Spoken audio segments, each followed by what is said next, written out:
안녕하십니까. 10월 10일 수요일 5시 뉴스입니다. 풍등을 날려 고향 저유소 화재 사건의 원인을 제공한 외국인 남성에 대해 검찰이 구속영장을 청구하지 않기로 했습니다. 외국인 남성은 조금 전 석방됐습니다. 이준범 기자가 보도합니다. 풍등을 날려 저유소에 불을 낸 혐의를 받고 있는 27살 외국인 남성이 조금 전 풀려났습니다. 경찰이 오늘 오후 신청했던 구속영장을 검찰이 청구하지 않고 반려했기 때문입니다. 어젯밤에 이어서 두 번째입니다. 경찰은 이 남성이 날린 풍등이 대형 화재라는 중대 과실을 초래했고 저유소의 존재를 알고 있었다는 걸 토대로 중실화 혐의를 적용했습니다. 하지만 지금까지 수사로는 풍등의 불씨가 화재로 이어진 과정과 고의성 여부에 대한 소명이 부족하다는 게 검찰의 판단입니다.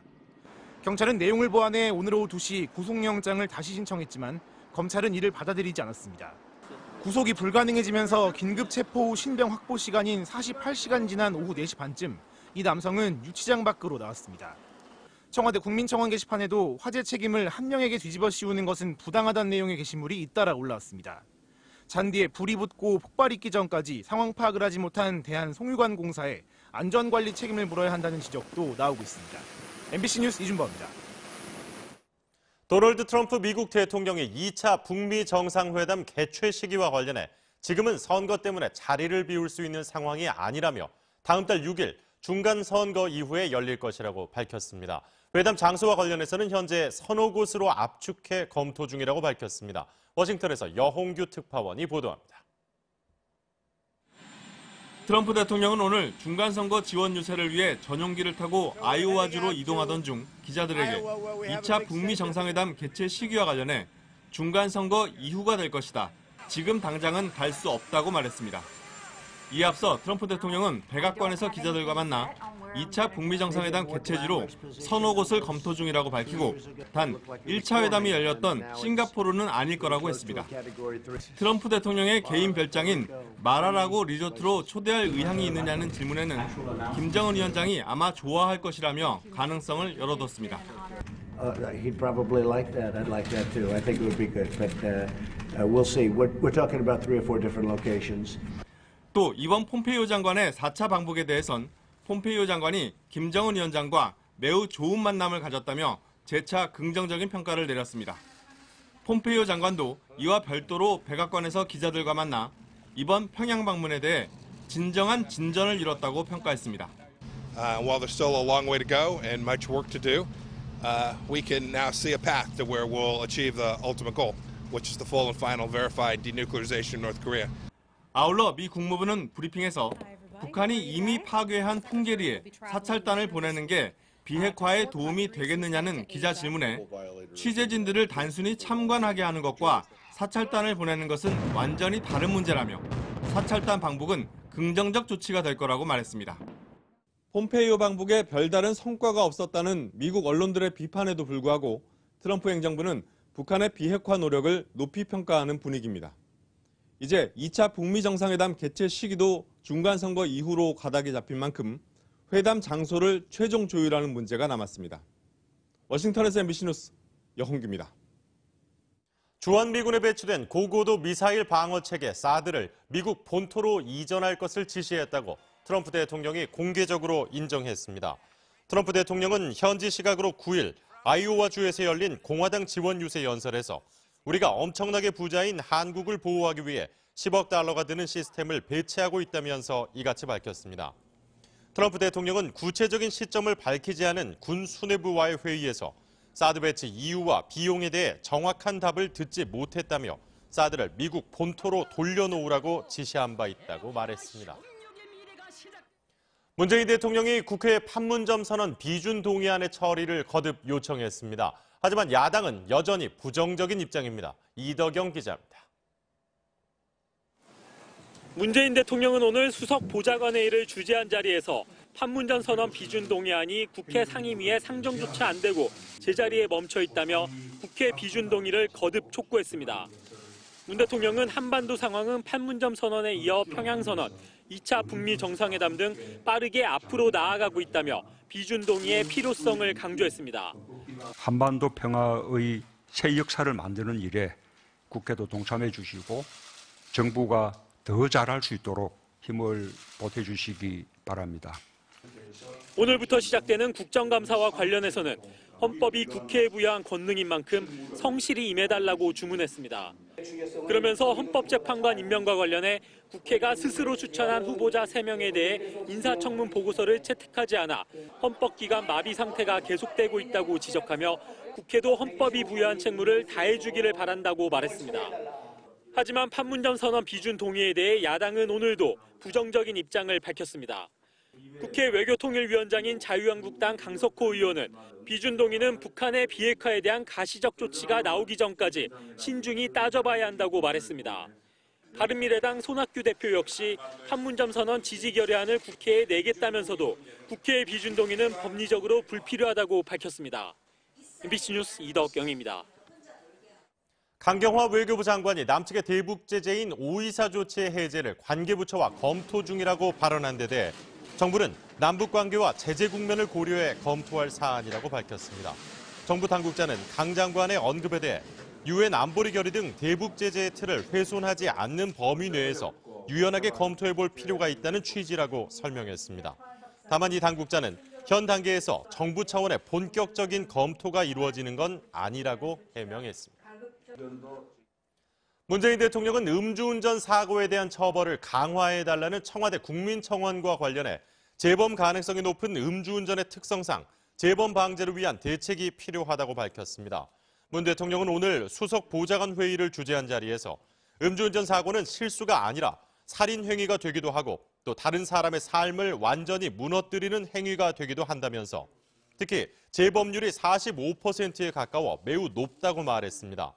문 대통령은 음주운전을 실수로 인식하는 문화를 끝내야 할 때라며 초범이라도 처벌을 강화하고 사후 교육 시간을 늘리는 등 재범 방지를 위한 대책을 강화해달라고 당부했습니다.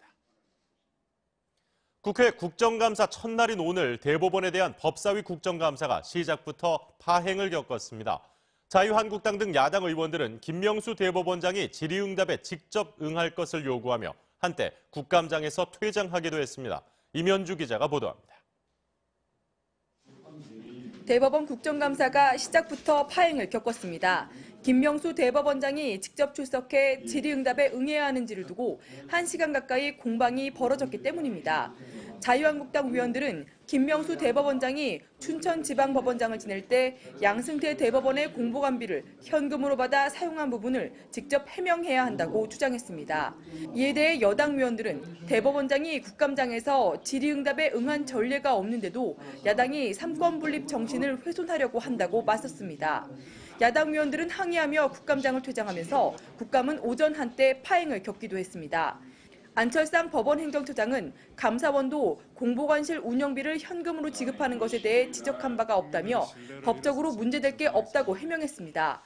오후에 이어진 국감에선 사법농단 수사와 관련해 잇따른 압수수색 영장 기각 등 법원의 비협조적인 태도에 대한 지적이 나왔습니다. 여야 법사위원들은 김명수 대법원이 앞에선 수사에 응하겠다고 하고 뒤에선 영장을 기각하며 법원 식구를 철통방어하고 있다고 일제히 비난했습니다. 한편 재판거래 의혹 핵심 관계자들에 대한 증인 채택이 불발되면서 양승태 전 대법원장 등 양승태 사법부 인사들은 국감장의 모습을 드러내지 않았습니다. MBC 뉴스 임현주입니다.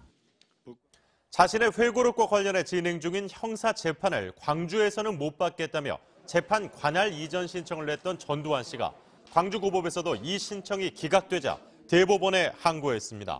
광주고등법원에 따르면 전 씨 측은 지난 2일 광주고등법원이 재판 관할 이전 신청을 기각하자 지난 8일 광주고법의 결정에 불복하는 내용의 항고장을 냈습니다.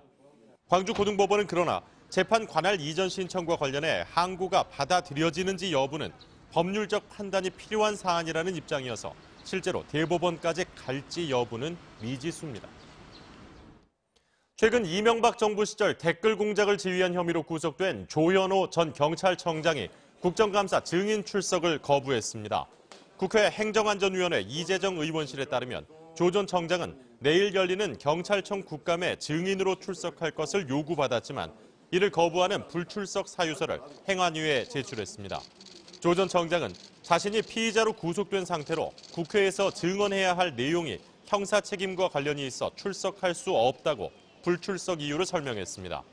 국회 행안위는 조현오 전 청장이 이명박 정부 당시 경찰 조직을 동원해 정부와 경찰에 우호적인 댓글을 작성하게 한 경위와 방식 등에 대해 추궁할 예정이었습니다. 논란이 되고 있는 의료기기 영업사원 등 무자격자의 대리수술과 관련해 의사협회가 강력 대응 방침을 밝혔습니다. 실태조사를 벌여 위반하는 의사에 대해 법적 대응을 추진하겠다는 건데 수술실 CCTV 설치에 대해서는 반대 입장을 재확인했습니다. 김혜성 기자입니다. 대한의사협회가 최근 의료계에 논란이 되고 있는 무자격자 대리수술에 강력하게 대응하겠다고 밝혔습니다. 의사협회는 오늘 오후 기자회견을 갖고 의료기기 영업사원이나 간호조무사 등 무자격자에게 대리수술을 시킨 의료인에 대해 법적 처벌도 추진할 것이라고 말했습니다. 의협은 무자격자 대리수술은 절대 용납할 수 없는 범죄 행위로 내부자 고발 등을 통해 뿌리 뽑겠다고 밝혔습니다. 이를 위해 의협은 외과계 전문 학회 및 의사회 등과 함께 우선 실태조사를 벌일 예정입니다. 또 대리수술에 대해 내부자 고발을 활성화하기 위해 고발자의 신변 보호 등이 반드시 이루어지도록 하고 대리수술에 연루된 의사는 윤리위원회에 회부해 징계를 추진하는 동시에 수사를 의뢰하고 고발 조치도 병행하겠다고 덧붙였습니다. 하지만 의협은 대리수술은 용납할 수 없지만 대리수술을 막기 위한 대안으로 제시된 수술실 내 CCTV에 대해선 반대 입장을 다시 한번 확고히 했습니다. MBC 뉴스 김혜성입니다. 법무부 산하 검찰 과거사위원회가 1980년대의 대표적인 인권 유린 사태로 꼽히는 부산 형제복지원 사건과 관련해 검찰총장의 비상상고와 피해자에 대한 국가의 사과 그리고 피해 보상을 권고했습니다.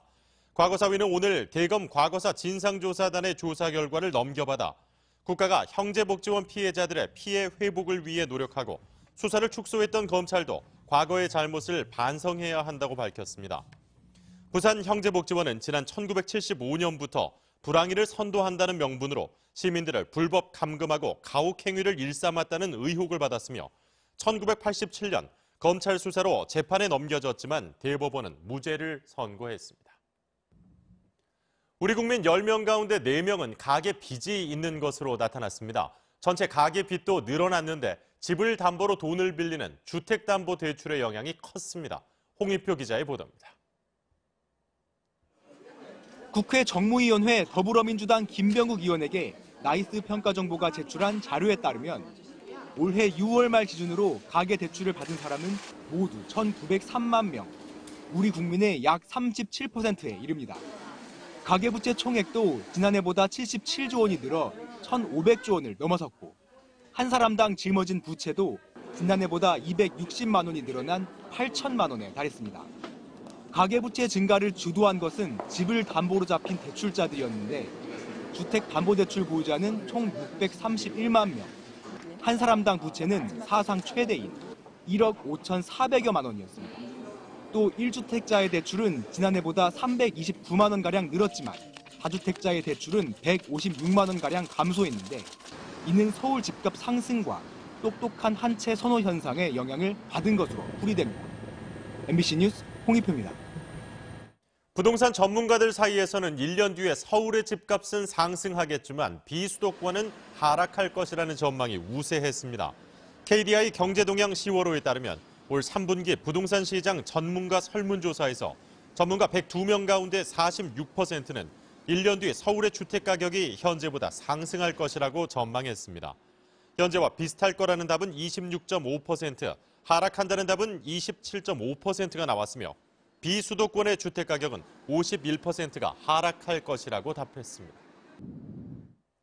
대선을 앞두고 문재인 당시 후보에 대한 허위 사실을 퍼뜨린 혐의로 재판에 넘겨진 신현희 전 서울 강남구청장이 항소심에서 1심보다 더 높은 벌금형을 선고받았습니다. 서울고등법원 형사 7부는 공직선거법 위반 혐의로 기소된 신 전 구청장에 대한 선고 공판을 열어 벌금 800만 원을 선고한 원심을 깨고 벌금 1,000만 원을 선고했습니다. 재판부는 1심에서 문재인 당시 후보를 낙선시킬 목적을 인정하지 않아 무죄로 선고한 부분을 유죄로 인정해 벌금 액수를 높여 선고한다고 말했습니다. 신 구청장은 지난 2016년 12월부터 1년여 동안 SNS 단체 대화방에 당시 문 후보를 비방하는 허위글을 200여 차례에 걸쳐 유포한 혐의로 기소됐습니다. 2018 대한민국 해군 국제관함식이 오늘부터 닷새간 46개국의 외국 해군 대표단이 참가한 가운데 제주 민군 복합관광미항에서 역대 최대 규모로 열립니다. 관함식의 하이라이트인 내일 해상사열에는 미국 항공모함인 로널드 레이건 호를 비롯해 12개국의 함정 17척과 우리 해군 함정 24척 등 함정 41척과 항공기 24대가 참여합니다. 당초 일본 해상자위대 구축함 한 척도 해상사열에 참여할 계획이었지만 우길기 개양 논란 끝에 참여하지 않기로 했고 중국도 자국 내 사정을 이유로 당초 파견하기로 했던 구축함의 불참을 오늘 통보해 왔습니다. 계속해서 오늘의 증시입니다. 네, 삼성증권입니다. 오늘 코스피는 외국인의 매도 공세에 2230선이 무너지며 연중 최저치로 7거래일 연속 하락했습니다. 오늘 코스피는 전 거래일보다 25.22포인트 하락한 2228.61포인트를, 코스닥 지수는 19.65포인트 내린 747.5포인트를 기록했습니다. 투자주체별 매매 동향을 살펴보면 외국인이 강한 순매도에 나섰습니다. 업종별로는 대부분 하락한 가운데 한원시스템과 두산중공업 등 기계업이 건설업과 함께 6%대 낙폭을 기록했고 화학업과 의약품, 증권업도 나란히 2% 넘게 내리며 장을 마쳤습니다. 오늘 원달러 환율은 1.3원 오른 1134원에 마감했습니다. 지금까지 삼성증권이었습니다. 갑자기 차가워진 공기에 당황하진 않으셨나요? 찬바람이 갈수록 강하게 불면서 쌀쌀해지고 있습니다. 어제 같은 시각보다 3도에서 5도가량 낮은 기온을 보이고 있는데요. 현재 서울의 기온이 13.8도, 대구 18.6도를 가리키고 있습니다. 내일 아침 출근길엔 기온이 더 떨어져서 올가을 들어 가장 쌀쌀하겠습니다. 계절을 한 달가량이나 앞서가면서 11월 초에 해당하는 기온을 보이겠는데요. 내일 아침 대관령이 0도, 봉화 1도 등 중부 내륙과 남부 산간지방을 중심으로 0도 안팎까지 떨어지겠고 서리가 내리거나 물이 오는 곳도 있겠습니다. 서울도 6도가 예상되고 있습니다. 조금 더 두께감이 있는 겉옷을 입으시는 게 좋겠습니다. 내일도 전국이 대체로 맑겠고 강원 산지에는 강풍주의보가 내려진 가운데 바람이 강하게 불겠습니다. 내일 아침 기온 서울이 6도, 춘천 4도, 대구 7도로 오늘보다 4도에서 9도가량 떨어지겠고요. 한낮 기온 서울 14도, 전주 16도, 부산 18도에 머물겠습니다. 이번 주말엔 대체로 맑은 가운데 기온이 조금씩 오를 전망입니다. 날씨였습니다. 수요일 MBC 5시 뉴스 마칩니다. 시청해주신 여러분 고맙습니다.